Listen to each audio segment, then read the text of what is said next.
OC Rock Radio, and right now you are listening to the live edition of the Cover 2 podcast. I'm Nick Nenad. I'm Jared Smith. And what a show we have today. We didn't think we'd have a lot on the show today because there's not a lot of sports going on, basketballs, and it's like, break stage. Hockey's still kind of just mowing along. Spring training hasn't officially started.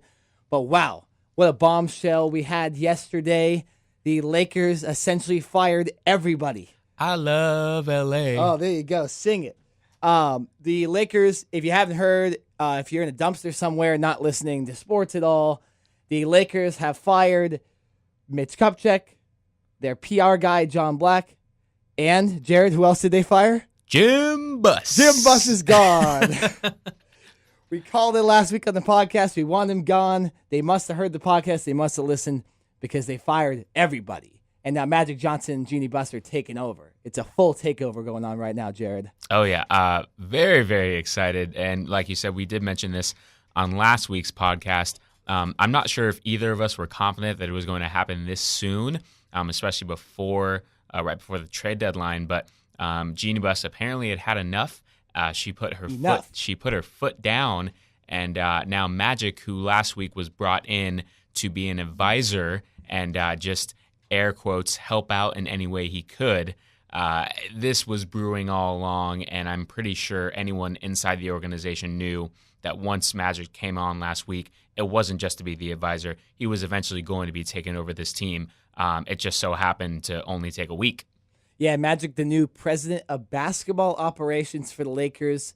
And like you were just saying this before we went on the air, he runs L.A. now. He runs L.A. sports. He does. Owns the Dodgers, president of basketball operations for the Lakers. He's going to be a part owner for LAFC when they come to town 2018. Magic Johnson owns LA. He does. He's the owner of the WNBA's Sparks, who just won the championship last year. Yeah. So I mean, he literally has his imprint on every LA sports team except for the NFL teams. Yeah, and the Kings too.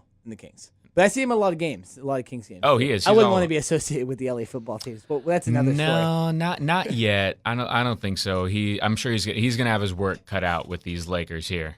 No, but so very interesting development yesterday. They also are going to hire Kobe Bryant and James Harden's agent, Rob Pelinka, to be the new GM. And I believe he's already the new GM. Yes, he is. It was made official. There was rumors that he was the lead candidate as of yesterday morning, and then yesterday evening it was made official. So it should be interesting. That's a lot like Myers up in Golden State, yes. Former agent. It seems like the Lakers are just trying to essentially copy everything Golden State does. Hiring Luke Walton. Hey, that's the way to do it. It worked for them. Yeah, no, I totally agree. Why not? Now, the only thing they need to do is actually get some talent on their team. True. I will say, and Magic Johnson has repeatedly said this on multiple shows that he has been on for the past couple days. He's been on a lot of shows. He keeps telling everyone, listen, it's going to take time. This isn't going to happen overnight. We're not going to go from, being one of the worst teams in the league to championship contenders overnight. He recognizes that there is talent on the team, young talent that needs to be developed, but he also understands that they do need to grab a star, if not multiple stars, draft well, get a little better with their cap and their money. So he understands that this could be a 1 to 2 year process, but he's willing to take that on. I think it's interesting because he doesn't have the front office experience, but just himself, his personality, his resume, I think is what is going to really set him apart from Mitch Kupchak and Jim Buss as far as bringing in that talent.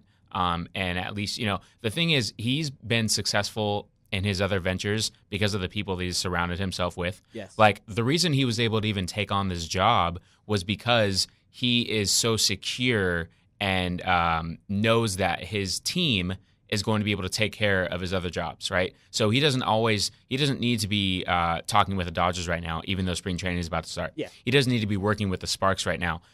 You know what I mean? His other ventures, he can let his other team members do that because he feels so secure and so confident in their abilities. So what he's going to do now with the Lakers, bringing on Kobe Bryant and James Harden agent, and I think it was a great move because, and actually Magic came on and said this yesterday, he still needs to learn and understand this new CBA. It's obviously a lot different than back when he played in the 80s and 90s, to whereas now it's a little bit harder to just go pluck a free agent or make a trade with another team. So he needs to sit down and learn the nuances of that. And that's why bringing on this agent, Rob Pelinka, who has been an agent for years, pretty much all of his players love him, and he knows the ins and outs of the CBA. So they'll be able to work together and kind of have a good pairing. Yeah, that's the big thing. You might think, oh, he's an agent, he's not a front office guy, but he knows every GM. He's talked to every GM. He also has multiple other players. He has Eric Gordon, a 3-point contest winner as well. Yeah. With him, so he's a smart guy, and obviously you have a guy like Kobe as one of your players. You know, you're big time. So, like you mentioned, you did mention Kobe Bryant. We've been talking about him. Do you think there's any chance now? Because I personally last week didn't think that Kobe would come on, but do you think now that his agent's involved, do you think that maybe was maybe Kobe is behind this a little bit, or is there a chance he'll show up this year, or maybe in the summer? Oh, no doubt. There's no way that Genie and Magic would hire Rob Pelinka without Kobe's input. Now, I'm not saying that Kobe was the end-all, be-all, and the final say of this. Of course, he wasn't. But I guarantee you, he's already involved. Listen, last week when Magic was on, I believe he was on First Take with Stephen A. Smith and Max Kellerman, and he said, if I do take over control of this Lakers team, the first call I'm making is to Kobe Bryant. Listen, he already knew he was going to take over, and he had already made that call to Kobe, okay? That wasn't news. That wasn't headline news. He was just saying that to the fans. But behind the scenes, and what that statement really meant was, I've already spoken to Kobe, and I already know pretty soon I'm taking over this Lakers organization. So, yeah, is Kobe going to be there every day? No. Is Kobe going to have a lot of input as to what this Lakers organization does from a player standpoint and money cap situation? I don't think so. But will Kobe be around maybe once a week, or, in the summertime, is he going to work with Brandon Ingram and D'Angelo Russell to help develop these players? Of course he is. If Magic Johnson calls Kobe and says, hey man, are you in LA? I need you to come down to the office for a couple hours. I need to talk to you. I guarantee you Kobe drops everything he does and goes straight to the office. Yeah, take that helicopter up to El Segundo. Hey, man. That's a quick 10-minute ride there. But seriously, Kobe is already involved with his team. Now, to what extent and how much he'll be involved, not necessarily sure, but I guarantee you he will be a part of this organization. Listen, he's a Laker for life, okay? He could have left the Lakers back when they stunk, from like 2005 to 2008. And he had multiple offers, could have been traded, didn't want to, wanted to stay with the Lakers. Same thing with the end of his career. He chose to ride it out, even though the Lakers were horrible and they were, getting lottery pick after lottery pick. But he knew in the back of his head, I don't want to finish my career like Michael Jordan did, where he bounced around and went to the Wizards. Everyone still remembers him as a Bull, but he didn't finish his entire career with one team. Kobe is a Laker for life, so he will always be around. I do have a question for you, Nick. If Kobe does come around as a player, do you want Kobe around, knowing his mentality and how fiery he is and just his competitiveness? If you're a player on that Lakers team right now, do you want Kobe there, or would you rather have Kobe stay away? Well, to be honest, I think a lot of the players already know Kobe. They've already played with him for a while. I think the only exception would be Brandon Ingram. Of course, I'd want Kobe around. The guy's talent was enough, but his tenacity and his love for basketball, I think, is the thing that would drive me to want to play with him. I remember I heard something that Buddy Hield said last year when he was in the he was around here at Honda Center and Staples Center playing in the tournament, and he said he did a workout with Kobe, and Kobe had him do the same exact move for an hour and a half straight. And when Buddy Hield left, he was like, "Wow, that was crazy." I know why Kobe's good. And Kobe told him when he left the gym, I would have gone to the other side of the court and done it on the other side of the court for another hour and a half. So that's the kind of thinking you're getting from Kobe. And I think you're right. I think he'll take, like, right now you see Kevin Garnett going around the league and kind of practicing with a couple teams. He's practiced with the Clippers recently. He's helping out the big guys. I think that's what Kobe will do. I think he'll help out the small forwards and the guards, and he'll practice with them. And now also, I think, like you said, he'll make his input on the team. He'll say, these are the kind of guys we need with these guys, and I think him and Magic kind of think similarly. So, yeah, but back to your question, if I was a player, I would want Kobe. Guys like D'Angelo Russell, Julius Randle, get your opinions away from him as a player, because he's going to be different. as the front office guy. He's not a player. He doesn't have any influence literally on the court. He may have influence on the court with some of the moves he makes, but I think he'll give them great advice. And I think if you're a Lakers player, I'd want Kobe and Magic around all the time. I would as well. I will just advise this from every single, not even just player, anyone that works in this Lakers organization. Kobe is the type of person that it doesn't matter. Doesn't even have to be about basketball. Whatever your profession is, or if you're in school, or whatever you are trying to do in life, Kobe wants someone who wants to be elite at whatever they do. So if you're not the type of person that is going to work 1,000% to be the greatest you can be at whatever you're doing, Kobe doesn't want to be around you. So for these players, if Kobe does come along and have more of a role with this team as helping build these and develop these players, you better be a workaholic. You better be in the gym 24 hours a day, and you better want to win. Even in the off season, take your vacation. Go away, spend time with your family, but you should still be working, right? Kobe doesn't want to see you slacking off or, going to clubs every night, or you're on a 10-game road trip and you guys are out every night. That's not going to be Kobe. That's when there's going to be beef. That's when, they're not going to get along. So if I'm these players and you want Kobe's help, you better show him that you're dedicated and that you want it as bad as Kobe did. Definitely. And I'm not saying none of these players are ever going to be Kobe Bryant from a performance standpoint on the court. But what I'm saying is the mentality-wise, he wants those guys to put the effort in that he did and be the best that you can be. Don't just be satisfied because you made it to the NBA. Don't just be satisfied because you're Jordan Clarkson and you got a 4-year, $50 million contract. You know what I mean? He wants you to work and be better. So if all these players buy into that and they're willing to make that sacrifice and practice even harder, then I guarantee you the relationship between Kobe and the players is going to be great. But if these players start slacking off and, hey, you know what, I can't make it to this practice, I got to go do this, or, I got to go do that, Kobe's not going to want to work with you. He's going to say, listen, screw you guys. Listen, I'm here. I'm a competitor. So, yeah, I think everyone, including the people in the front office, they're going to have to be on their elite A game in order for Kobe to come in and have a cohesive pairing. Yeah, I think there's absolute everything's good about the situation right now with the Lakers, because from what I had heard, Jim Buss and Mitch Kupchak were themselves in the front office, and then everyone else. So now I believe the whole front office and the management is now together. I heard yesterday that the Lou Williams got traded, and we'll talk about that in a second. But during this Lou Williams trade, the 4 guys involved in the trade were Magic Johnson, both of the Buss kids, the younger kids. Yes. Luke Walton, there was actually a 5th, and then Ryan West, Jerry West's son. So you're already getting everyone colluding together to put a good trade on the table. And like I said, we'll talk about that. It was a great trade for the Lakers. But so already in the first couple hours of this management running the team, they're already looking a cohesive unit.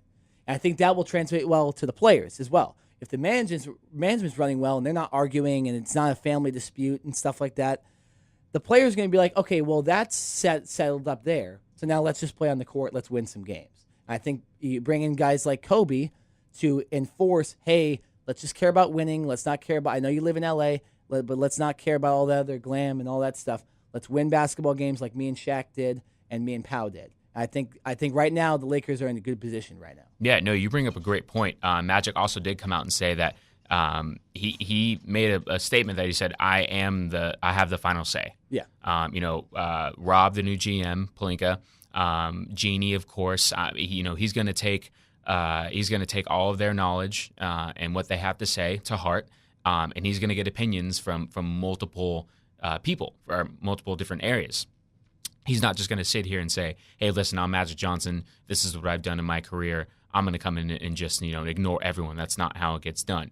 But he also is saying, I have the final say. So he's going to get everyone's opinion, making a collective decision. And then, as long as everything goes smoothly, then they will move forward with that decision. And I think that's how it should be. There should be a clear understanding of who is completely in charge, and that's Jeannie and then Magic. There needs to be a clear understanding of that. But there also needs to be an understanding that it doesn't matter what role you play in that organization, that your opinion does matter. Yeah. And that you as a person do matter. So if someone walks in and says, "Hey, Magic, I think we should do this, or maybe you should check this out," and Magic shouldn't just say, "You know what? Okay, thanks, but no thanks." You know what I mean? Actually, who knows? You never know what could happen. But actually valuing that person's opinion and knowing that they have the best interest for the team as a whole, I think can only help the organization. And like you mentioned, if the players are seeing that the front office is doing that, then the players should be able to do that as well. You're a product of your environment. So if they're doing it and it's successful, then why aren't you guys doing it? Yeah, or you guys should totally be agree. doing it. And I think they'll like that a lot of the guys are younger as well. Running the team, like I mentioned, Ryan West, Jerry West's son, and the two younger Bus kids, not counting Jeannie or Jim. So I think you're getting kind of a different perspective because you might have had an older perspective with Kupchak and Jim Buss. And now you're getting a different perspective in Magic Johnson and these younger guys. And Jeannie Buss kind of finally, realizing that the older way wasn't the way to go with it. They fired Byron Scott and they hired Luke Walton. They already kind of went that way a little bit. So I think all this will help, and I think the Lakers are on the right track. As long as they can start getting some stars, though, they need to get some stars. Because I don't, like you mentioned, none of these guys are like Kobe.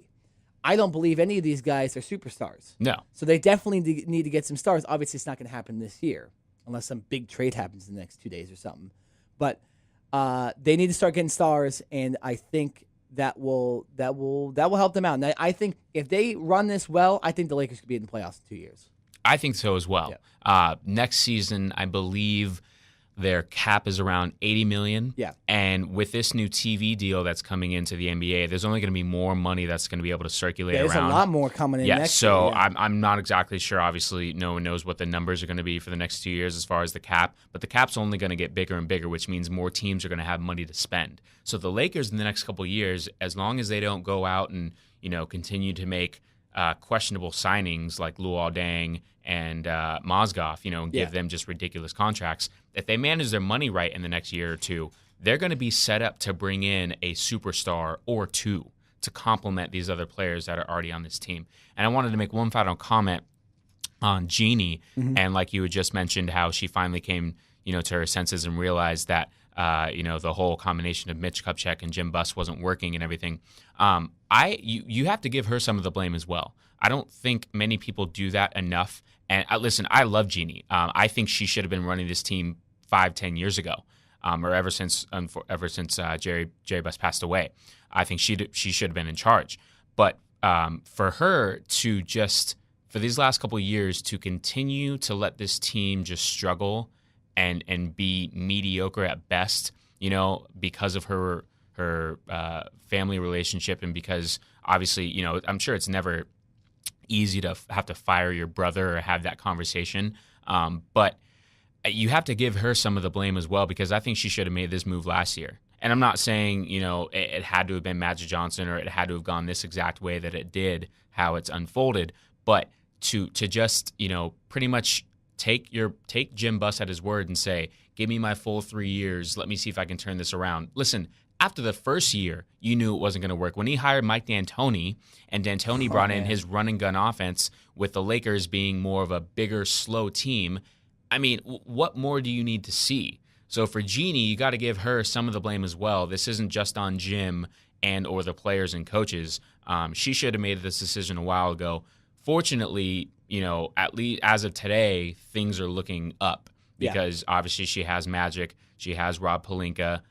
It seems like Kobe is going to be involved in some type of capacity. So, she was saved a little bit, but she should have made this decision a long time ago. I personally think it was because she wanted to give Jim that 3 or 4 years. I understand that. Listen, like I said, it's your sibling. It's never easy, especially when you have a good relationship with someone. You don't ever want to just throw them under the bus or just fire them like that. I'm not saying it's easy, but you're in the entertainment business. You're in the sports industry. You're a $1 billion company, right? The whole sibling thing has to be thrown out the window in a sense. Absolutely. This isn't personal. This is about business, and this is how you have run your business. And everyone in the world knows that Jim Buss did not run the team properly. So for Jeannie, she needed to take that brother-sister relationship out of the equation and just focus on the basketball aspect and say, listen, Jim, I'm sorry, you haven't done a good enough job. I'm relieving you of your duties. She gave him, almost the full 3 years, and now the Lakers are in the spot that they're in. There you go. And it's looking up. It's looking up for the Lakers. It's not looking up for Lou Williams with Lakers because sweet Lou Williams is gone. He's to the Houston Rockets. They finally traded Lou Williams. We were waiting for the Lakers to trade to Williams, and they got a draft pick. Finally, they have a solidified late first round draft pick this year. But trading Lou Williams gives them a better chance to suck and get that top 3 pick. I personally thought that it was great to see the management come out and just make the trade within hours of becoming this new management. And they also got Corey Brewer in return, but I believe that was just to fix some cap. Oh, of course. To fix some cap. He's not a Lou Williams. He's not really going to bring too much to the team. But I think, a couple things that the Lakers needed. Because of Jim Buss's trades with Steve Nash and all that Dwight Howard stuff, they don't have a first-round draft pick. So what does Magic Johnson go do? Gets a first-round draft pick. Lakers wanted to get rid of Lou Williams because he was making them win. They got rid of Lou Williams. So, again, another reason that it looks like the Lakers are on the right track. And I really like the trade. What did you think about the trade? Yeah, I agree. Well, so the Lakers do, as of today, have a top 3 protected pick, yes, a lottery pick. But if they fall out of that top 3, then that pick goes to the Sixers. So it's still in limbo, and they're not, and that's like you mentioned, that's the reason why they did. One of the small reasons why I think they traded Lou Williams. I think Lou was a great locker room guy, and he was a great team player. But Lou Williams is having somewhat of a career year. So this is probably the best compensation that the Lakers are going to be able to get for him. So at the very least, if they don't get that top 3 pick that goes to the Sixers, then they will at least still have that bottom pick in the first round. Yeah.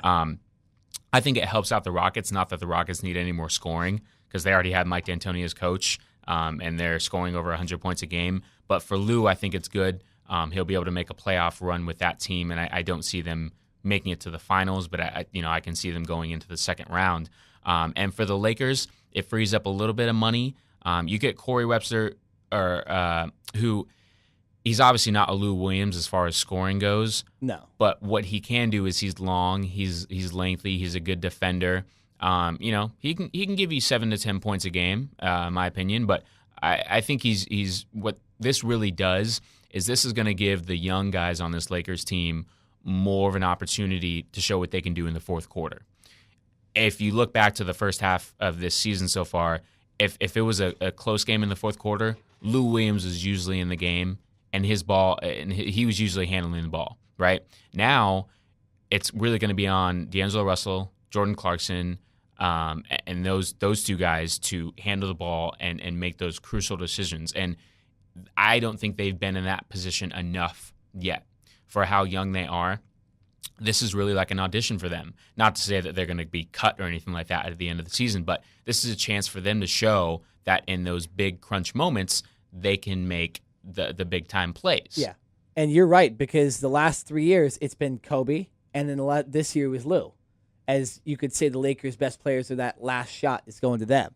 And I love it, because now you're going to see these young guys with the last shot. You're going to see Julius Randle driving the basket with 5 seconds to go. You're going to see D'Angelo Russell chucking up a 3 at the buzzer. You're going to see Brandon Ingram making plays at the buzzer. So I think they're giving the reins to these younger guys.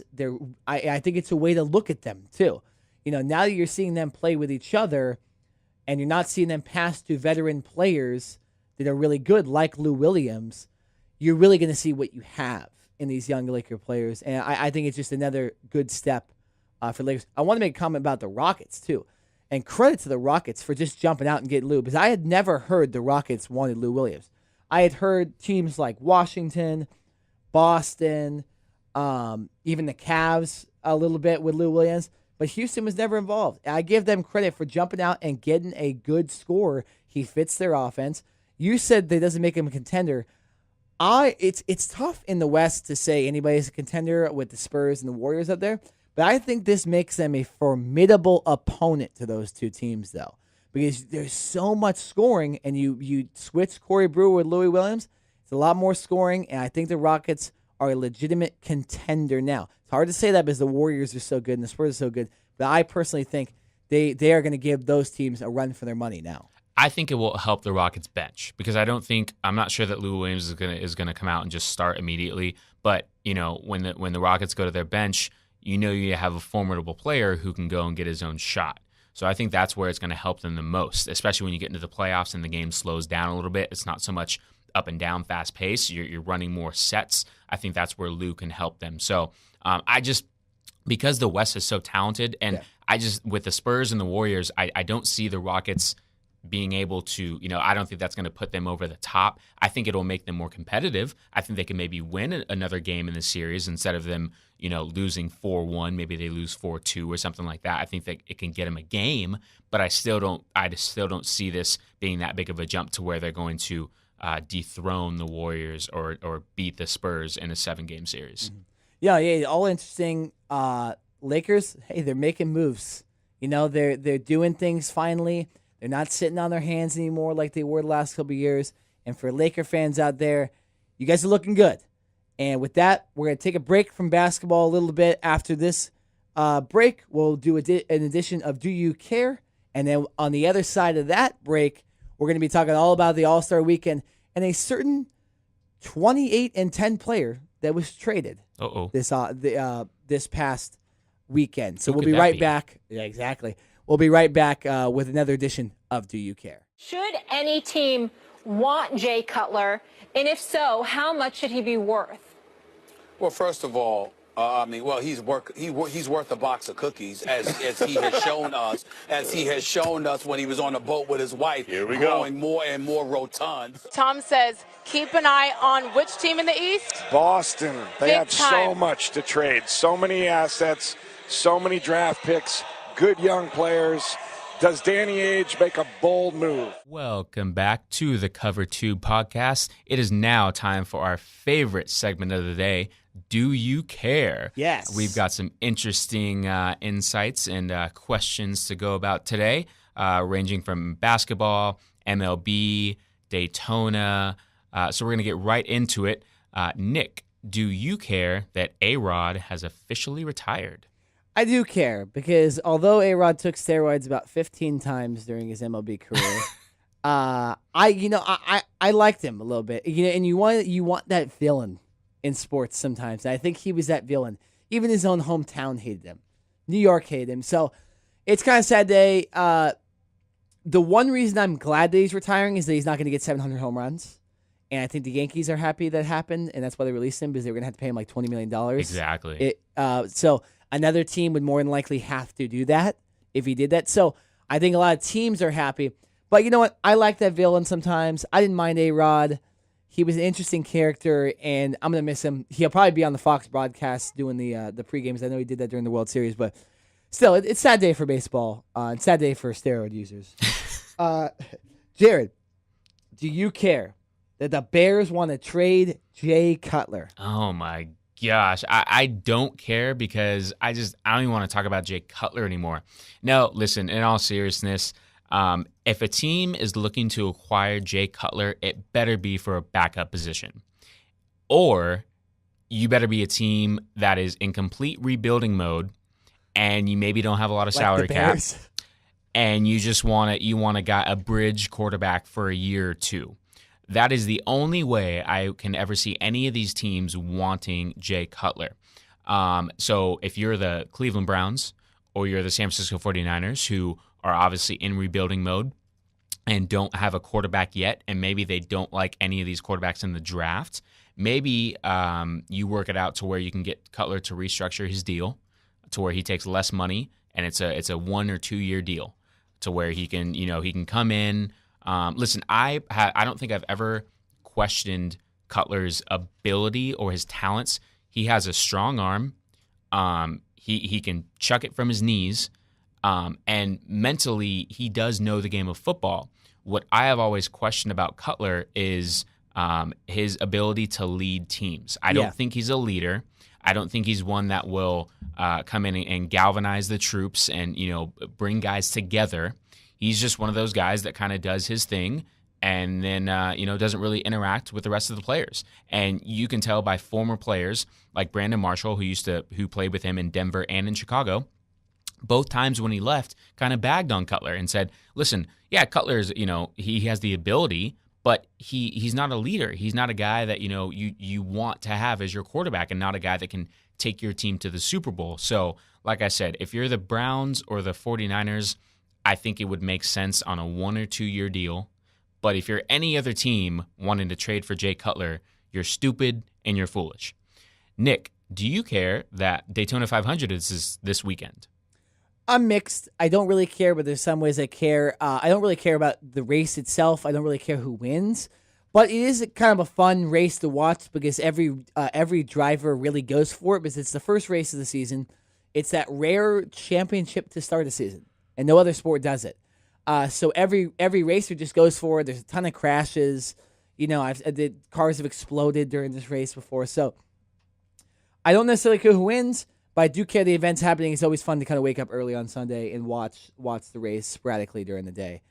So, yeah, I guess half and half on that one. Jared, do you care that the intentional walk is being changed in Major League Baseball? Yes, I do care, and I am very, very excited about getting these 15 seconds back.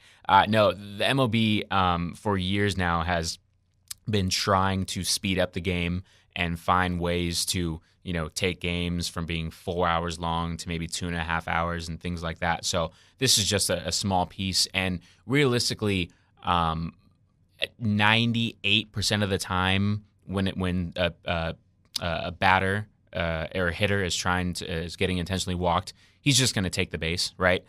There's been a few instances. One I can remember with Vladimir Guerrero. I believe he was with the Angels years back when he reached out and just barely tipped and hit the ball and got a bloop single.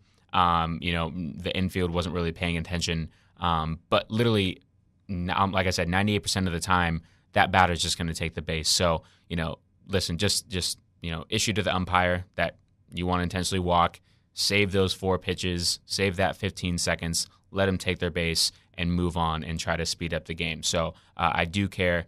Good call by Major League Baseball for making this happen. Nick, do you care, sticking with baseball, that former MLB pitcher and hitter Rick Ankiel used to drink before starts? Yeah, I do care. But this is very interesting, and it's come out in sports recently that players aren't perfect. I heard Steven Jackson say on ESPN the other day that he used to drink and smoke weed before games. Yeah, get a little high. We heard in more mainstream that Steve Kerr was smoking weed to get rid of his back pain. And now it comes out that Rick Ankiel, a pitcher kind of in their day as well, back in the mid-2000s, not Steve Kerr, but with Steven Jackson, he was drinking before starts. And it's funny because some guys take their nerves differently. And Ankiel, I don't believe he's an alcoholic. I believe he just, maybe had a beer or two before every single game. I don't care as long as it's not affecting you on the field in a negative way. And that sounds wrong because I'm not trying to say that I want players to drink because they'll get drunk and they're going to play better. You're not advocating it. Yeah, I'm just saying if a guy can't pitch without having a beer before a game, let him have a freaking beer before the game. It's not like he's taking steroids or anything like that.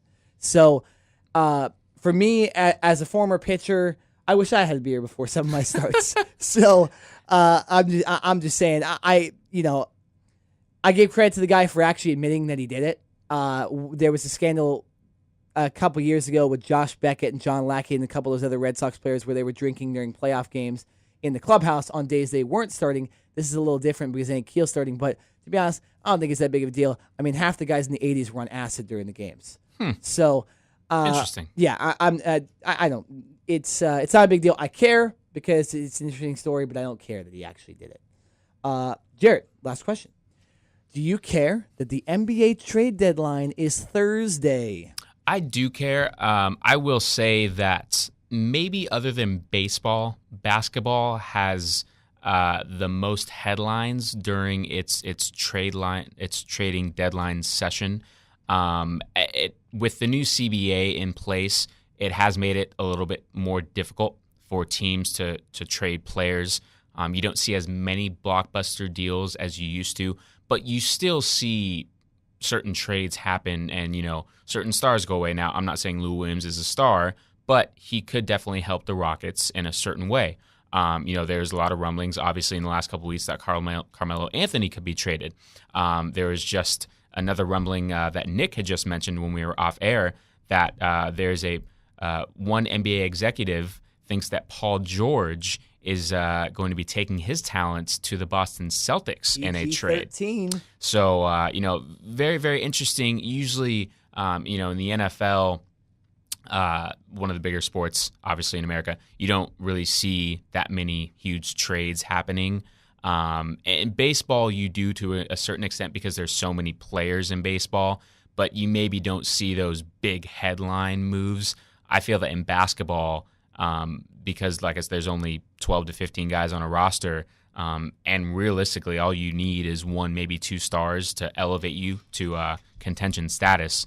That you see some more of these trades happening. So it's always an interesting time. If, like I said, if you're the Lakers and you're tanking in a sense, you get rid of one of your better players to hope that you continue to have a bad record. And if you're one of these better teams who's just looking for that piece to kind of get you over the hump, you can find one of those guys. So it's always an interesting time of the year, and that will be tomorrow at 3 Eastern when that trade deadline happens. So I'm sure throughout the rest of today and into early tomorrow morning, there will be a lot of teams and executives up late at night trying to make those final last deals. A lot of moves will be going on, Yeah. And with that, we're going to move back into basketball.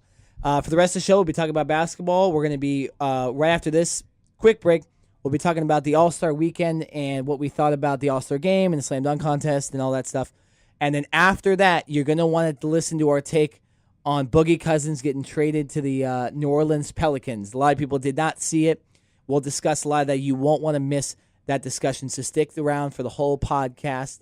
But as right now, we'll be right back. Oh my God! Oh my God! What just happened?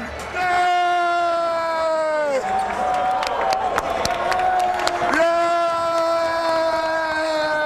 Time heals all wounds right here. Hopefully. I know it's only one pass, but we could have a little peace between Westbrook and Durant. OC Rock Radio, you're listening to a live edition of the Cover 2 podcast. Once again, I'm Nick Nenad. I'm Jared Smith. And we're going to continue our talk about NBA basketball with the All-Star Weekend that just happened last weekend. A lot of storylines going into the game, Jared. Obviously, the number one storyline was Russell Westbrook playing with Kevin Durant, and we finally saw it. Kevin Durant and Russell Westbrook had some contact. Durant threw an alley-oop to Russell Westbrook. Their teammates from the West squad celebrated with them. Someone threw water at Durant. It was great. And then they didn't acknowledge each other for the rest of the game again. So, first question. Is their feud over? No, not at all. Listen, they're both in the game, right? And the point is to put on a show and score points to try to win. So, yeah, if I'm, I'm not even sure that Durant even knew that was Westbrook on the other end, or vice versa. I'm sure they did. I'm just saying. But realistically, yeah, they had a nice moment. But one little dunk isn't going to solve their issues. I really think at this point they're over it, and the media is hyping this up way more than they are. I think they're both just tired of it. They both want to move on to their teams. Try to get their teams in the playoffs and do their thing. But at this point, the media wants to keep bringing it up, every little thing that happens. If you were watching the pregame when Russell Westbrook was he was over in the locker room area and he was speaking to, I'm not sure if it was a reporter or someone else, and Kevin Durant kind of just walked around the both of them and walked behind Westbrook, didn't even look at him, didn't say anything. He had to have known he was standing right there. He either heard him and or saw him and just, chose to walk away. He could have went over and kind of gave him a little pat on the back, a little nudge or something like that. Nothing. No, not even a stare. So, yeah, I'm sure they're probably not good friends anymore. But listen, that happens. That's the nature of the business. They're both still millionaires. Both of their teams are good and competitive, and they're going to make it to the playoffs. So I really don't see why it's a big deal and why we're even talking about it anymore. Yeah, it's I think the media definitely hyped this up. And it was over the top. It was every single time. Excuse me. Every single time they even were around each other, everyone was like, "Oh my God, what's gonna happen? Are they gonna talk? Are they gonna fight?" Charles Barkley was advocating for them to fight in the middle of the court. Of course, it's Charles Barkley. Yeah. Come on. So, but I think the media definitely hyped this up more. I don't think Durant and Westbrook cared that much about playing on the same team, to be honest. I think that was a narrative created by us. Obviously, Russ doesn't want to play with Durant, but I don't think they really cared that they had to play in an all-star game against each other. And the alley-oop was, like Russell Westbrook said, it was just a part of the game. They were trying to entertain the fans, like you mentioned. And, it's just part of the game. So, I think the feud is a little bit over. And like I urged to them last week, I think the Thunder need to forget about Kevin Durant and try to beat the Warriors and not Kevin Durant. So, I think this will definitely help both teams as far as maybe getting a little bit of a breakthrough with this. But to be honest, I think the media hyped this up a lot. And we'll change subjects on that note. The game, actually, we'll talk about the game at the end. Let's talk about Saturday night. All-Star Saturday night. You had the three-point contest, the skills challenge, and, of course, the three-point contest, or the slam dunk contest. And I'll tell you this, Jared. I thought the slam dunk contest absolutely sucked. Boo. There was nobody in the dunk contest except for Aaron Gordon. Aaron Gordon must have missed his first dunk attempt 5 times. He was obviously still injured, obviously still has an injured foot from something that happened during the season, so he wasn't the Aaron Gordon we saw last year. The winner of the contest was Glenn Robinson III, that nobody mentioned was going to win. Nope. Everyone just threw him under the rug, said, whatever, this guy is just some random player from the Indiana Pacers. He has nothing. And Glenn Robinson III, in his 4 dunk attempts, didn't miss one. True dunker. Didn't miss one. His dunks weren't necessarily amazing, but they were still good enough to win this terrible dunk contest. Derrick Jones Jr., who had played like 1 game in the NBA before that, he put on a little bit of a show, but missed a bunch of his dunks. And then, of course, DeAndre Jordan didn't put on enough of a show for his ability. So I thought it was terrible. Jerry, what'd you think? No, I'm in total agreement. I'm actually looking over the highlights right now, and I don't even know why DeAndre was in the dunk contest. I think I said this last week. He's not. He's an alley-oop dunker. Yeah, if Chris Paul was out there throwing him lobs, yeah, I'm sure they would have been nice. But to him to be able to create dunks on his own, that's not him. That's not his style. Glenn Robinson kind of came out of nowhere and flashed. I think the highlight of the night, or the semi-highlight of the night, was when Aaron Gordon, he had that drone fly over. I actually thought it would have been really cool if, when the ball dropped from the drone, that he would have caught it in midair and then done something. That's what I thought. Instead of the agree. ball bouncing and then picking it up. So that was really like the only flash of the night. Other than that, it was underachieving. I don't know. I mean, is it really because of the players, or is it just at the point to where it's like, how much, what else can you do? What hasn't been done yet? Like you can only dunk the ball in so many ways, So it's like, what other types of flashy things can you come up with? I think it's a combination of that. Plus, yeah, these, some of these athletes who were in DeAndre Jordan shouldn't have been in. And that's really what it comes down to. So, the NBA has to find a way to make this, more competitive and more compelling. Because obviously, in my personal opinion, the NBA All-Star weekend as a whole is probably the best in all of sports. So I would say baseball is probably next. Obviously, the NFL All-Star Pro Bowl is just garbage. So yeah, unfortunately this year I don't think the All-Star game weekend as a whole lived up to the hype. Yeah. Yeah, no, I'm going to defend DeAndre Jordan a little bit. I think he's too tall for the dunk contest. And I say that because of his length. Dwight Howard is the same height as DeAndre Jordan. He put on an absolute show. But he kind of dunked in ways that centers could.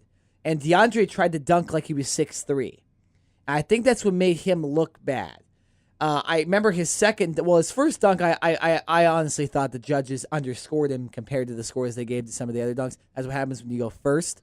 But his second one, he simply dunked it bad because he's too tall. So I think if he would have came up with something, maybe jump from the free throw line or use your length and show it that way. But I agree with you. It's hard for these guys to come up with new things to do. And I think that's why you need to add celebrities, you need to jump over people, stuff like that. I think as long as if you use your length and I'm impressed when a guy jumps from the free throw line. I think that's amazing.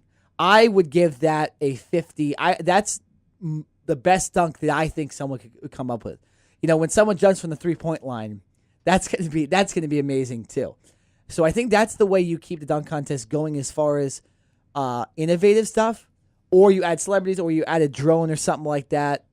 But no, I think you're right a little bit. A lot of these guys, it's hard to come up with a 360 in between the legs, over the head, around my back, all that stuff. Yeah, these guys can't fly. Yeah. They're only in the air for so long. And one other thing that I wanted to bring up really quick was it's the execution of these dunks as well. If you dunk the ball and then it kind of barely goes over the rim or something like that, it's not as flashy.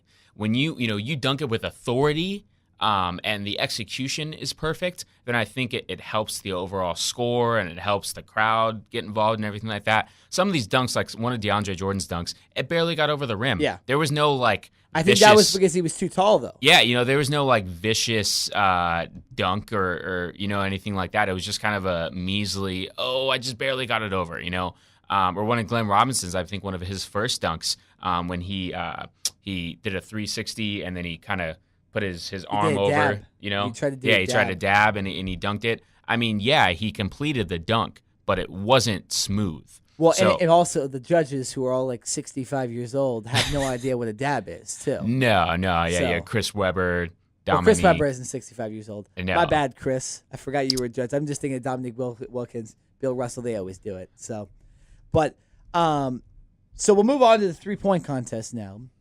And I'll give you credit. You said your dark horse was Eric Gordon, and you were right. And my winner, I said CJ McCollum was going to win, and he sucked a lot.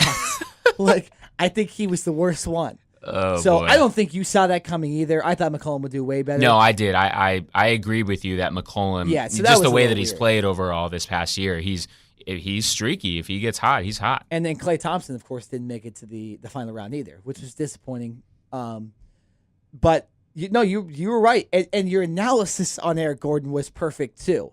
So I'll let you take the reins. What did you think about Eric Gordon, e.g., his agent is now the Lakers GM. Never mind that though. But so, what's your opinion on Eric Gordon? I think he had a chance because even though he's not a tall player, and Kemba Walker wasn't tall and Kyrie Irving wasn't tall, but it's the way that he shoots and the fact that he doesn't use or expend a lot of energy on most of his shots. He stays low to the ground, and even his arm movement, he's not. It's very easy for him to get a shot up and then go grab another ball and get another shot up very quickly. So I think that was one of the reasons why I kind of gave him a shot. Like I said, I said dark horse because I wasn't completely sure that he was going to win. That's why I gave it to Klay. But yeah, no, he pulled it off, and his problem throughout his career has been that he's been unhealthy. He hasn't been able to stay on the court. But when he's healthy, he can shoot the lights out. So really glad to see him win. Hopefully he can continue to stay healthy because he is one of the better players, underrated players in the league. Not a superstar or a guy that's going to propel you to a championship, but I think he's definitely a piece on a contending team. So good for him. Happy that he won, and I'll take credit for that dark horse. Thank you. No, and it was a 3-point contest is always entertaining. That's the one contest that usually doesn't disappoint every year, but it's pretty simple. Just shoot as many threes as possible. Yeah. No one's ever done perfect, which I'm waiting for, and it kind of leaves that mystery of the contest. But I loved how Eric Gordon and Kyrie went at it at the end, back and forth. They went into overtime. Kyrie, who a lot of people said were going to win, It looked like he was going to win, and then he missed a couple shots at the end, and then Eric Gordon came back, and it's a fun contest to watch, and I always enjoy the 3-point contest, and I just want to give you credit for picking Eric Gordon, because my picks were so awful, it wasn't even funny. Thank you, Wesley sir. Matthews sucked too. He did. So, yeah, I was wrong about 3-point contest, and we were both wrong about dunk contest. So let's forget about Saturday night. Not a good start. Let's move to the All-Star game itself. The final score, 192 to 182. No defense. Yeah, no defense. I have an opinion on this, and it needs to change. It's boring. It's not fun to watch guys dunk the ball when they're not guarded in the lane. I would rather see them defend and then see alley-oops and see guys get dunked on, or see guys make really cool moves and dunk. But let's just not throw alley-oops to each other the whole game and then chuck it down the court and then shoot threes to try to get my point total up. That's boring. It's dumb. I don't want to see a team score 200. They definitely need to change it. My suggestion was make it 8-minute quarters to make the score look a little less, and then make it maybe so it's more urgent for the players to do more entertaining things rather than score a ton of points and score threes. Or just make 3-pointers don't count in the All-Star game, which is a pretty radical thing. But I think a stretch. It's a stretch. And obviously guys like Klay Thompson need to show why they're in the All-Star game, which is threes. So maybe that was a bad idea. Bad idea, to be honest. But just what is your way of making the game more entertaining? Because I think a lot of people didn't think that was entertaining where they're scoring 380 points in the game. No, and you do want to see a little more competitiveness on both sides, not just obviously on the offensive side. I remember, I forget what year it was. Was it 05 when they had 4 Detroit Pistons in the NBA All-Star game, and they were obviously known for their team defense. And when every time the coach would bring them all 4 in at the same time, and every time they came in, they would just try to lock you down, and they were actually playing defense. Yeah. So listen, it's tough because, unlike the NFL, it's just like the MLB All-Star Game as well. It's in the middle of the season, so to what extent are these guys trying? And then also they don't want to injure themselves. You don't want to just go all out, and especially if you're on a contending team, you don't want to get a small injury to where you're out for a couple weeks or to where you're out for the end of the season. So I understand why these players maybe aren't putting their full effort into it. If you win the All-Star game, you win $50,000, and if you lose, you get $25,000. So I guess that's a little incentive. Obviously, these players are millionaires, and that money's chump change to them. But it's a little something, $25,000 extra. Really, I think it just comes down to the game has to stay close, because typically in most All-Star games, going back years and years, in the fourth quarter, if the game is close, that's when you'll start to see a little more defense played in the game. The first 3 quarters, it's really just how many dunks can we get up, how many threes can we shoot, how many cherry picks can happen. But in the fourth quarter, if the game is somewhat close, you'll start to see the players get a little more competitive on the defensive side of the ball. So really, that's the only thing that I can say is try to keep it close. If the one of the two sides is just blowing the other team out, then it's not really going to be competitive at all, and it's probably not going to be that entertaining. But you want to see the best of the best competing at both ends of the floor. You don't want to just see an alley-oop on one end and then the players stay at midcourt, just chuck it 3/4 of the way and then have another dunk on the other end. You want to see the guys going up and down, playing one-on-one, trying to break someone's ankles, shake them down, do that kind of thing. So I'm not really sure the league can do that much. Like I said, if I'm a player, I'm not going all out because I don't want to injure myself. But at the same time, you do want to put on a show for the fans. And, I would just say, maybe play a little more defense, keep the game close, and in the fourth quarter, you'll probably get a little more defense than normal. Well, it's just strange because you look at, I'm going to compare it to hockey and baseball. And those players try in the All-Star game, and there was a big incentive. Although the coaches a lot of times didn't care, there was an incentive to get home field advantage for your team in the playoffs. Which is now taken away, yes, correct? it's gone. So now we'll see the first instance of this. But I'll just compare it to hockey. Now, hockey gives a $1 million prize to the team that wins. Now, there's 4 teams that compete in that All-Star game, but you could do it with 2. And because hockey players don't make that much, the top players range from about $7-8 million. Giving someone it's $1 million for the whole team, but giving a hockey player $100,000, $150,000 is a lot. That's I can't figure out the percentage in my head, but that's a significant portion of extra money coming in. So maybe the NBA, you give a $4 million prize, and you're giving all the players on the team whatever $400,000, $300,000 to play in the game if they win, and then the other team doesn't get anything. That's my thing. I think you don't even give the other players anything if they lose the game. That will make it more competitive. And the players can do whatever they want with the money. They can give it to charity. They can keep it or whatever. But I think if you look at what hockey did, you put money on the line and you make it so those younger players that maybe don't have a max contract or those rookies that make the game that they're not getting paid that much, they're going to want that extra money. And they're not going to want to not make anything for being in the All-Star game.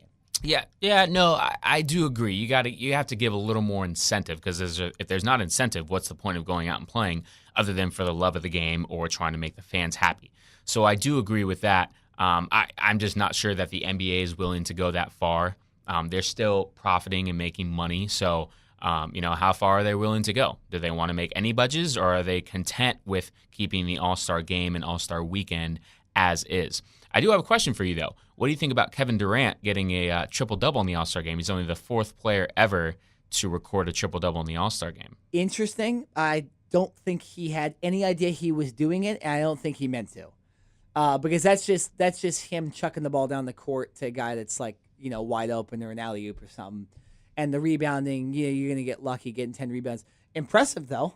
But I don't think he tried to do that. So I'm not going to really give him credit for that. But we'll switch on, if we're talking about stats, we'll switch to the MVP. And it was Anthony Davis. 52 points, a new NBA All-Star Game record beat Wilt Chamberlain's record, which is always impressive anytime you're in Wilt Chamberlain's name. But I thought they did a concerted effort to get him the All-Star Game MVP. Oh, but I thought Russell Westbrook gave a run for his money. You could see, remember Russell made like the 4 threes in a row at one point? He was going for it, and he wanted to win it, especially in this year where they're talking about him a lot. I thought he wanted to win it. Good for Anthony Davis, though, in his hometown to do it. But I just wanted to ask you, what did you think about it? It looked like him and Russell were competing, and Giannis Antetokounmpo, I thought, went for it, too. Oh, yeah, of course. And listen, that's Russell's mentality. I mean, for him, yeah, it's an all-star game, and like I mentioned before, he doesn't ever want to get to the point to where he injures himself, but he's a competitor. And he's a winner, and he wants to go out and prove it every single game. So, yeah, it's not a surprise to me at all that Westbrook was going and jacking up threes and, really trying to make a statement. Usually how it goes is if there's ever a player and it's in their hometown, playing hometown, like it was for Anthony Davis, the coach and the players usually try to get that guy involved a little more. Obviously, Anthony Davis, doesn't need anyone to tell him who he is. Everyone on the planet knows who he is. And yeah, put up an impressive 52 points. He had 18 dunks in the game. Wow. He opened up the game with the first points with a nice kind of step back 18-foot jumper showing his range and natural ability. But no, I think it's great. Just like the year before when I believe the All-Star game was in Houston, James Harden kind of wanted to put on a little more of a show.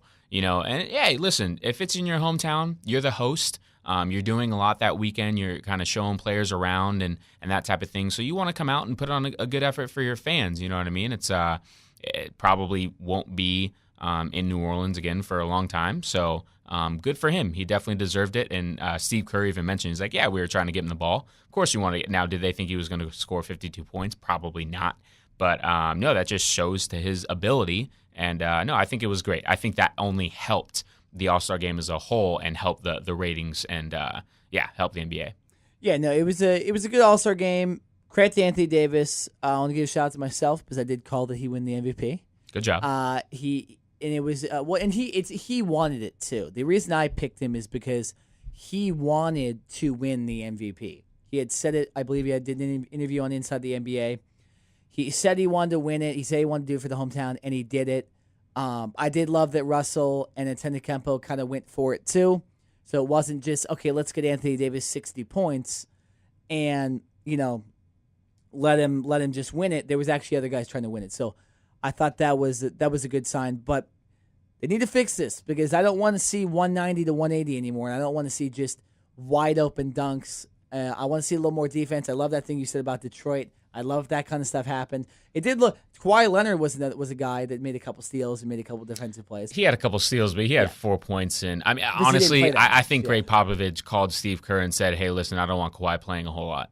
Sit him on the bench." That's just Pop right there. And listen, Kawhi is definitely an all-star and he's definitely deserving, but his skill set isn't really that to just create his own shot and be one of those flashy players. He's a part of the Spurs team and what the Spurs do, and because of the team aspect, it makes Kawhi so great. So going up in a one-on-one setting, which is pretty much what the All-Star game is, and you're just showing your true ability, maybe that's not the best situation for him. That's more for Russell Westbrook and some of these other guys who have just freakish athletic talent. So I think Kawhi, it just didn't really set up that well for him. But, I wouldn't be surprised at all if Popovich called Steve Kerr and said, hey, only get him a couple minutes. I want him to rest. I don't want him really getting hurt. So he didn't play a lot, and there was another guy that didn't play a lot. Another guy only played 2 minutes for the Western team. And it was sad because he was playing for his hometown team now, DeMarcus Cousins. DeMarcus Cousins only played 2 minutes in the All-Star game, but he'll play a lot more than 2 minutes in New Orleans for the rest of the season. We'll talk about the Boogie Cousins trade when we come back. Stephen A., is this the best big man combo ever? Well, I don't think we can say that because they haven't bounced the basketball together yet as far as I'm concerned. I'm not going there. I mean, obviously you look at their talent and you say, okay, they're young, they're in their prime, maybe. But for me, I don't look at it that way. I look at it as let me see what they do together. How about just in terms of what Sacramento means to you, if you were to talk to individual fans as just a whole? I mean, what would you just say to those fans as you kind of leave here today? I got nothing but love for you. Thank you for all the memories. Thanks for dealing with this knucklehead for 6+ years, and I see you guys soon. But the Kings owner's like, oh, Buddy Hield, he's the next Steph Curry. He will never be close to Steph Curry. We are back on the Cover 2 podcast for our final segment of the day. We are going to continue this NBA talk with the huge news that happened on Monday with Boogie DeMarcus Cousins being traded to the Pelicans in a very, very interesting and controversial trade that many people are still scratching their heads about, at least from the Kings' standpoint. I know Nick has a lot to say about this. He's over there grinning right now. And I know he's got a lot to say about the Kings as well, so I'm just going to give the floor to him and let him take over. Oh, my gosh. I mean, when this trade happened, I immediately wanted to go on the air and do a podcast. Because I felt like there's so much that goes on with this trade that has nothing to do with the actual trade itself. The actual product of DeMarcus Cousins going to New Orleans. I think this trade has as much to do with how incompetent the Sacramento Kings ownership is. So we'll go over the trade real quick. I'll explain the trade. So DeMarcus Cousins and his teammate Omri Caspi were traded to the New Orleans Pelicans in exchange for, wait for it, Tyreek Evans, Buddy Hield, Langston Galloway, a 2017 first-round pick, and a 2017 second-round pick. So before I'm going to rant a little more, Jared, I want to get your take on that trade. If I'm the Pelicans, yes, they get an A, and they deserve all the praise in the world. If I'm the Kings, I'll give them a D+. The reason I give him that plus is because I think Buddy Hield is actually a really, really good player. He was one of those interesting and players who actually stayed in college for 4 years, played at Oklahoma. Last year really made a name for himself in the March Madness tournament with Oklahoma, hitting some big-time shots late in games. And he's a scorer. He's a guy that can definitely play. He's worked with Kobe in the offseason. So he's no scrub. But moving on, Tyreek Evans, who actually was drafted by the Kings when he first came into the league, he just hasn't been able to stay healthy. I think he's a guy that can play as well. He's a bigger-bodied point guard, a guy that likes to drive in the lane. He's not that good of a outside shooter, at least consistently, but he likes to drive in the lane, use his body to create contact and get and ones. Langston Galloway, I think he was more or less of a throw-in pick. He's a long, lengthy guy, but he's also another guard. So the Kings really loaded up on 3 guards, and then they get a 2017 first-round pick and second-round pick.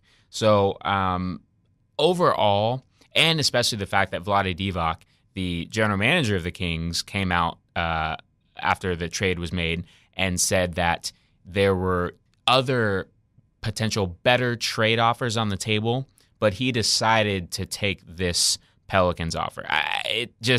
Nick right now is just screaming. How does that make any sense? So you had better offers, but you just didn't take those, and you decided to take this crappy one? This is why the Kings suck every year. I'm just saying. You know what's funny too? I actually thought they'd make the playoffs this year. The Kings? And they might have if they would have kept Cousins. To be honest, they might have made the playoffs, and then got their ass kicked by the Warriors in the first round. But no, this trade is awful, and I think they should have got at least 2 first-round picks, because this first-round pick for New Orleans potentially isn't even going to be a lottery pick, because I think New Orleans could make the playoffs now with these 2 guys. So before I talk about New Orleans and giving them credit, and we'll talk about their team in a second, we mentioned last week 2 horrible owners, right? We mentioned Jim Buss and we mentioned James Dolan. I'm going to add a third. Vivek Ranadive of the Sacramento Kings has now been added to worst owners in the NBA club. The retired member is Donald Sterling, but there's 3 current. Well, actually, another retired one, Jim Buss. He got fired too. But so there's 2 more left in the NBA. It's Rivik, and it's Dolan. And I say that just because of all this stuff. I heard people saying that the Kings organization was worse than the Cleveland Browns. And in a way, they have an argument because the Kings actually had talent and still have won like 25 games every year. That's pretty damn bad. Yeah, that's a tough comparison. But the fact that they're even in the comparison with the Cleveland Browns is ridiculous. The Kings need to figure out what they're doing. Maybe they need an overhaul like the Lakers. What do you think? I'm trying to still figure out, are the Kings, do they want to rebuild? I think they want to rebuild. Because listen, in my opinion, from where I sit, I don't think the Kings needed to trade Cousins. There was no gun to their head saying, we have to trade you. Now listen, is he somewhat of a headache sometimes? Is he going to get technicals? Is he going to maybe make a scene? Yes, but his production on the court, 30 and 10 a game, you can't just replace that. So for the Kings, to me, it just screams total rebuild. And they want to go in a completely different direction. They want to just gain draft picks, develop some of their young talent, and just kind of start from scratch. That's the only explanation that I can think of for the Kings, because you don't just trade one of, if not the best centers for, no offense, Tyreek Evans, Buddy Hield, Galloway, and a couple 2017 draft picks. To me, that's not enough. Like you mentioned, you either have to get at least 2 first-round draft picks, or you trade Cousins for another star that can come in and at least impact the team. And I'm not sure that Buddy Hield can immediately come in and do that. I think he can score, but is he the type of guy that's going to create for other teammates and make the team better now? I'm not exactly sure. Tyreek Evans is injured.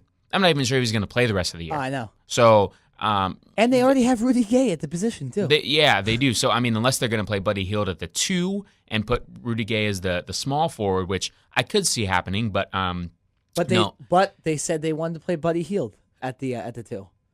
They came out. They think Buddy Hield is a rising star, and someone compared him to Steph Curry. Okay, now that's a bad comparison. Which is just ridiculous. I agree that he could be a rising star. I think he has the talent to do that. I'm not disputing that at all. But Stephen Curry, that's a bit of a stretch. That's almost as bad as the Ball brothers' dad coming out and saying that his sons are going to be better than Stephen Curry. I know, it's ridiculous. That's pretty bad. Now we're getting a little off topic there. I just had to bring that up for a second. But no, I'm just this trade to me, like I said, for the Pelicans, it's great. I think it definitely makes them more of a contender in the fast-paced Western Conference where you need multiple stars. I mean, they definitely got big men. You're not going to be able to rebound the ball against them anymore. Absolutely not. Now the thing is, New Orleans is really they're a defensive-minded team.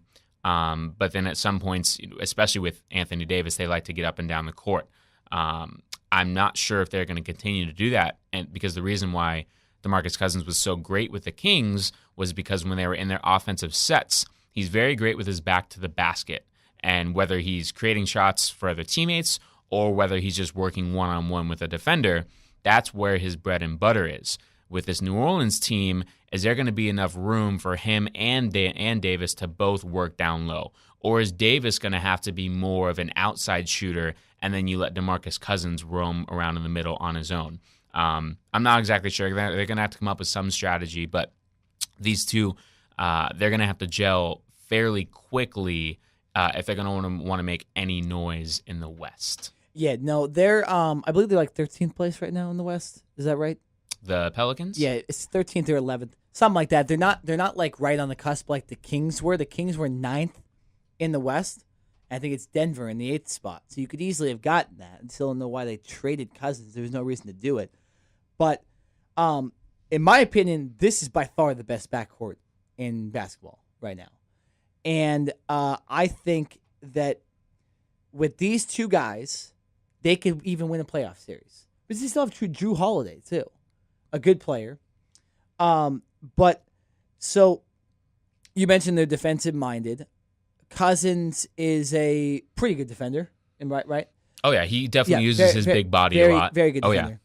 And Anthony, the cool thing about New Orleans, this is why I liked this trade for New Orleans, is that Anthony Davis, again, I saw him in interviews during the All-Star weekend, he says he doesn't like to play the 5. So what does New Orleans do? They get him a 5. Now he can play the 4. You know, you got to worry about like putting Omar Osik in there at center or someone like that. So the Pelicans did the 100% right thing. And now your star is happy. I don't know how happy Cousins is going to be because he was like pretty much crying at the press conference when they told him he was going to get traded.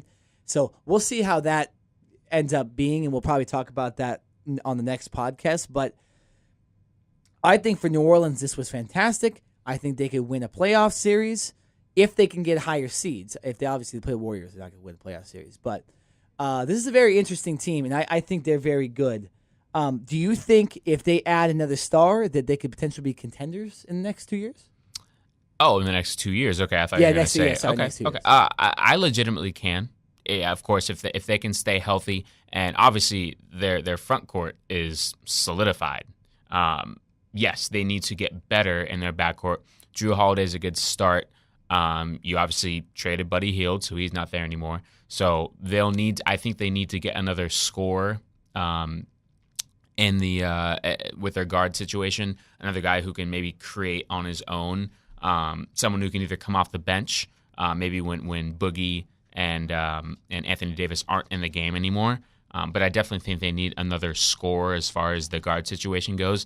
But just looking at the standings right now, the Pelicans are only 2 games out of the 8th spot. They're sitting in 11th seed right now, but they only trail the Nuggets by 2 games. So they are in no way out of this playoff race at all. And with this acquisition of Cousins, I think this only helps them. And just off the top of my head, I think this easily propels them ahead of the Nuggets, and I definitely see them making the playoffs. Yeah, no, you're right. They don't have a lot of guard talent right now besides Drew Holiday. They've now given away Tyreek Evans. And so, but you mentioned, I keep saying backcourt. I meant they're the best front court in basketball. They definitely do not have the best backcourt. That's probably the Warriors. But even the guys on the bench, they have Alexis Ajinça, who's 7'2", one of the longest players in the league, coming off the bench. Omar Osik he's not necessarily a starter, but he's a good guy to come off the bench.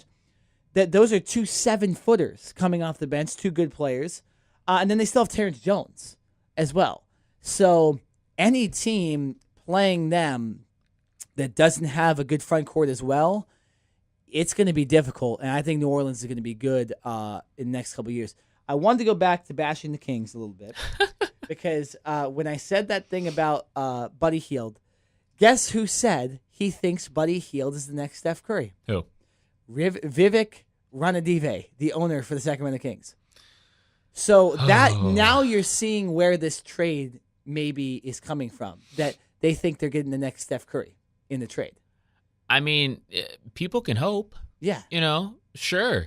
Yeah. I guess. I mean, he is the one in control, and he's the one that's going to have to live with this situation when in 2 years it maybe doesn't pan out in the way that he thinks it does. Wishful thinking, good for him, but I think he's blown smoke. I don't really see him transitioning into a Stephen Curry all-around type player. Like I said before, for the Kings, you have to be rebuilding. You're gaining draft picks. You want to develop your young players. And I think at this point you have to understand that you're a couple years away from winning. Yeah. If you're trying to win next year, this was not the smartest move. Oh, no. And that brings me to another point. Their failure in the draft, too, as well, has not helped. Listen to the last couple of guys they've drafted. Willie Cauley-Stein has not turned out to be what he... Now, they also think he is an up-and-coming center, and that's one of the reasons they said they traded Cousins, because they want to put him in the starting role. So, I don't know. I almost portray Willie Cauley-Stein to a DeAndre Jordan. Now, I'm not agree. saying he's maybe that type caliber, but he's a defensive player. You're going to put him in. He's going to be able to block shots. He's going to get you some rebounds. But on the offensive side of the ball, can you just throw it down to him in the low post and expect him to score one-on-one? I don't think so. So his offensive game, I think, needs to develop before they can really say, okay, we're going to give you the reins and let you take over for DeMarcus Cousins, because those are some big shoes to fill. No, I agree. And then another couple bad draft picks they've had. Ben McLemore has not worked out. Scal Labissiere, I believe they drafted him this year or last year at the Kentucky. Malachi Richardson's done nothing from Syracuse. So, it's just, I personally think that they should do what the Lakers just did and get rid of Vlade Divac and get rid of Vivek Ranadive and kind of start over, because they have essentially no roster right now. Rudy Gay is still on the team. He'll probably leave in the next year or two whenever his contract's up. Tyreek Evans, injury prone. Darren Carlson can't stay out of trouble. Same with Ty Lawson. So they need a lot of help. They need a lot of help for sure. But so I think we'll turn to our final thoughts now, and I will go first. My final thought is just in case a Paul George trade does happen, because there was more rumblings that potentially he could be going somewhere, that the front office for Indiana might think about trading him soon. Just in case he does get traded, I'm going to give my analysis on what I think Paul George can do for another team. I personally think Paul George is a top 15 player. I think if you can get Paul George on your team, any team, you are getting an absolute superstar. Never mind that broken leg he had on USA. I don't think that affects him at all. So any team that gets Paul George, good job. And since we're talking about bad trades with Cousins a second ago, you need to get a lot in return for George if you're Indiana. And I'm talking about first-round picks. I'm talking about good prospects, not what the Kings did. Take from what the Kings did and do better on both sides. But anybody getting Paul George, that's a fantastic player, and you're going to be up in your franchise for sure.